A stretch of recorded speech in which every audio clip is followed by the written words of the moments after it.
na soyang matse Maatin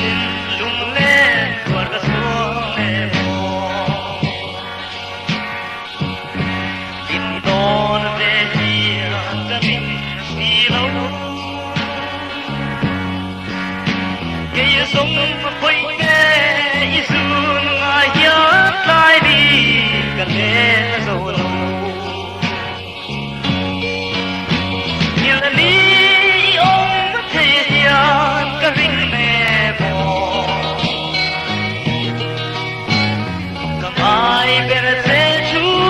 Yang saya daman me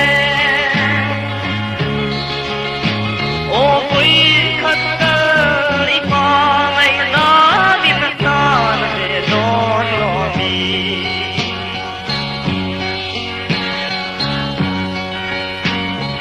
tan ka ting lawati ka pianing dia ma mi tui alo